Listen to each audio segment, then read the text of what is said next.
More than 190 years ago, Justice Joseph Story warned that impeachment requires a lofty sense of duty, a deep responsibility to future times, as well as to God. His words remind us that we serve not only the present, but generations yet unborn, and that our actions must be anchored in constitutional fidelity and historical consciousness. With that solemn duty in mind, may I address the decision of our Supreme Court. Mr. President, the decision of the Supreme Court is very clear, that it left no doubt nor space for any other interpretation. Accordingly, I place on record my position in adhering to the Supreme Court's ruling, a decision that declared that the Senate did not acquire jurisdiction over the impeachment case against Vice President Sara Duterte because the complaint transmitted to us was null and void ab initio. Bakit natin ipinipilit ang isang bagay na malinaw na wala sa ating kapangyarihan? Nagsalita na po ang Korte Suprema. Hindi saklaw at walang jurisdiksyon ang Senado. Tapos na ang usapin. Patay na ang kaso. Mr. President, we must never forget that the Supreme Court is the final interpreter of our Constitution. It is not merely one of three co-equal branches. It is the guardian of the rule of law.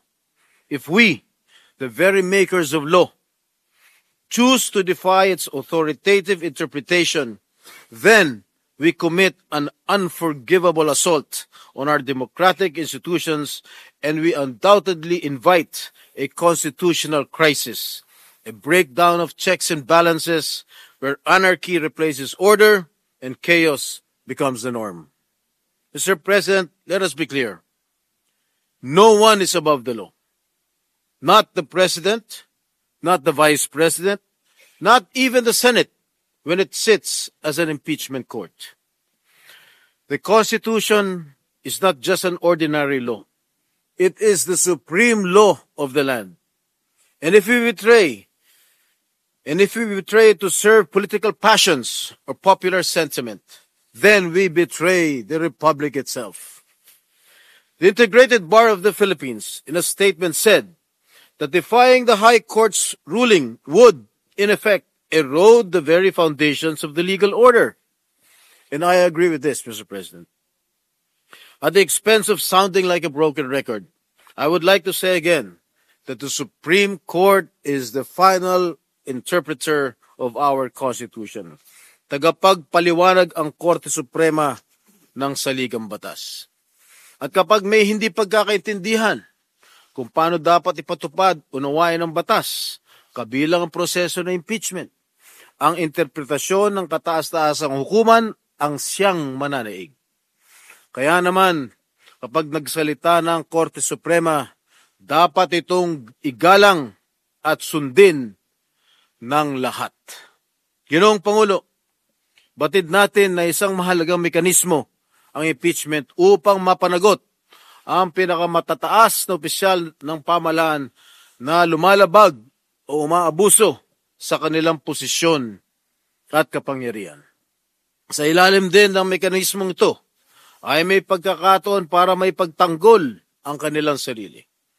Kaya naman dapat na magamit at maisagawa ng tama ang proseso at masiguro na mga naatasan ng saligang batas na magsagawa nito, ang House of Representatives at ang Senado, ay tumupad sa kanilang tungkulin ng may integridad at walang pagmamalabis sa kapangyarihang ipinagkaloob sa kanila.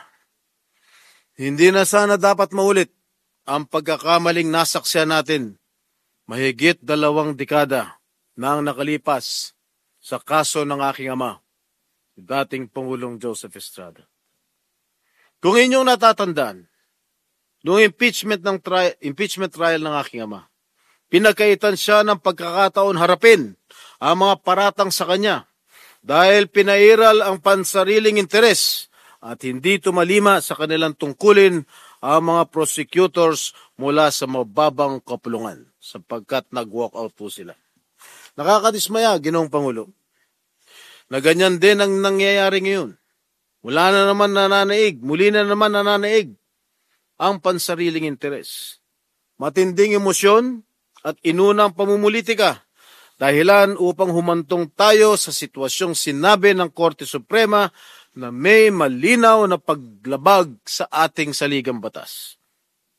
Had we decided to ignore the Supreme Court ruling and proceeded with the impeachment trial, we risk undermining the judiciary's role as the final arbiter of constitutional issues, and this will definitely create a dangerous precedent where future legislatures could just bypass court rulings they deem unwarranted. Mr. President, my dear colleagues, there should be a balance of power among the three branches of government, and this representation does not wish the Senate to be in a direct collision course with the Supreme Court amid calls for us to proceed with the trial. I refuse to be a part of the Senate.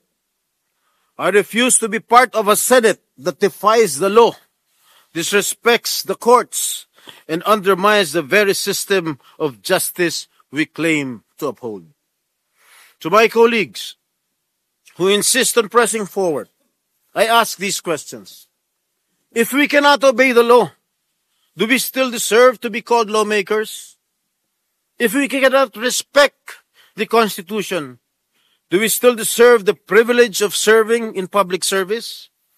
At kung ang Senado ay magmamatigas at hindi tutup din ang tuntunin ng batas, hindi ba tahas ang pagtalikod ito sa ating sinumpaang tungkulin?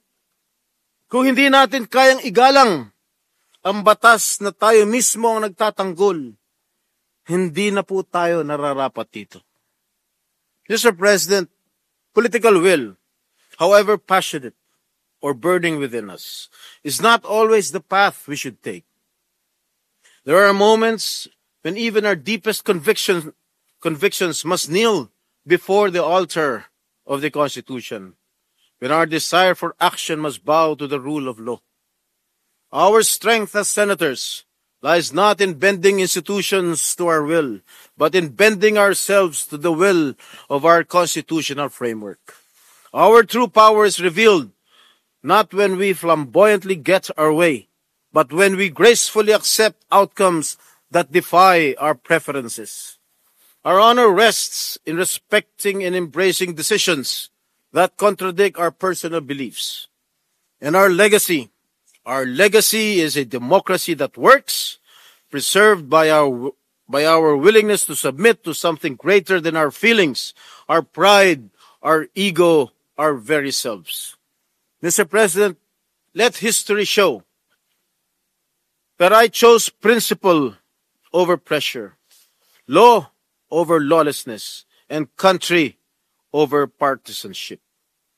We are not shirking from our responsibility, but to fulfill our highest duty, to uphold the rule of law, and to preserve the legitimacy of our institutions in accordance with the Constitution.